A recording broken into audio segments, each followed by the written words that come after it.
Umpire को cheating पे आमे हारिलु एमिति कही रागिले हरमनप्रीत कौर। नमस्कार दर्शक बंधु, चलित टी20 महिला विश्वकप रे शुक्रवार दिन भारत तार विश्वकप अभियान आरंभ करथिला। किंतु एही मैच रे भारतीय दल को न्यूजीलैंड दल विरुद्ध रे 58 रन एक लज्जाजनक पराजय सम्मुखीन हेबाकु पड़िथिला, जहाँ पर भांगी पड़े भारतीय दलर अधिनायक हरमनप्रीत कौर एवं अंपायर विरुद्ध रे एक सांघातिक अभियोग आनिथिले। से कही आमे मैच जीति पारि थांतु, किंतु अंपायर आम सहित चिटिंग करथिले, जोंथिपाई आमे ही मैच रे पराजय वरण करथिलु। तेबे हरमनप्रीत कौर एही विषय रे आहुरी अनेक कथा कहिथिले। तेबे अधिनायक हरमनप्रीत कहिथिबा सेही कथा कोन जानिबा एही भिडियो रे। किंतु या पूर्व जदि आपण हरमनप्रीत को जुक्ति को ठीक बोली भाबुचंती ताले दयाकर वीडियो को लाइक कर दियंतु एवं सोफी डिवाइन को रन आउट निष्पत्ति ठीक थिला कि भूल निजर मूल्यवान मतामत दयाकर कमेंट कर जणातु। तेबे आसंतु जानिबा संपूर्ण खबर।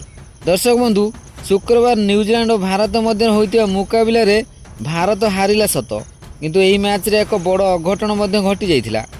जेतेबेले न्यूजीलैंड दलर अधिनायक सोफी डिवाइन दीप्ति शर्मा को बॉल ले लॉन्ग ऑफ अंचल को खेली 2 रन नेबा को चेष्टा करथिले, सेतेबेले से हरमनप्रीत को थ्रो रे रिचा घोष को द्वारा रन आउट होइथिले, किंतु अंपायर ताको आउट देई नथिले।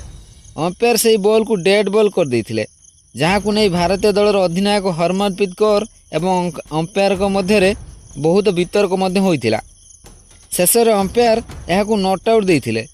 यहाँ पर सोफी डिवाइन एही मैच रे 36 बॉल खेली 57 रन पाली खेली, जहाँ पर न्यूजीलैंड भारत आगर 161 रन एक बड़ विजय लक्ष्य दे पारिथिला। तेबे परे भारत एही विजय लक्ष्य को पीछा करने को जाई 19 ओवर में मात्र 102 रन कर समस्त विकेट हराइथिला। एही मैच रे भारत पय अधिनायक हरमनप्रीत सर्वाधिक 15 रन स्कोर करथिले। मैच पर प्रेस कॉन्फ्रेंस रे से एही बाबद रे कहिथिले, आमे मैच रे भल प्रदर्शन करथिलु। जदि अंपायर डिवाइन को आउट देइथांते ताहले मैच रो फलाफल अलग होइथांता। एही पिच रे पछरे बैटिंग करी 20 ओवर 161 रन करवा टिके कष्टकर। पिच पछरे बैटिंग करिया बेले को बॉलर को अधिक सहयोग करथिला। आमे प्रथमरु जानिथिलु एही पिच रे 120 रु 130 रन भल टार्गेट हेबो, जहाकू ध्यान रे रखी आमे बॉलिंग करथिलु। किंतु दुर्भाग्य जे आमे एथिरे सफल होई नथिलु। किंतु अंपायर को गोटिए भूल निष्पत्ति ही आम पई काळ साजिथिला। आमे सोफी डिवाइन को आउट करथिबा सत्य मध्य अंपायर से बॉल को डेड घोषणा करथिले एवं सोफी को नॉट आउट देइथिले, जहाँ पर से अर्धशतकीय पाली खेली पारिथिले एवं आमे प्रथमरु 120 रु 130 रन अटकाइबाकू खेलुथिबा पिच रे आमको 161 रन भली एक बड़ लक्ष्य मिलिथिला। तेबे दर्शक बंधु, हरमनप्रीत को कहवा अनुसार अंपायर डिवाइन को देइथिबा नॉट आउट निष्पत्ति ठीक थिला कि भूल निजर मूल्यवान मतामत दयाकरी कमेंट कर जणातु।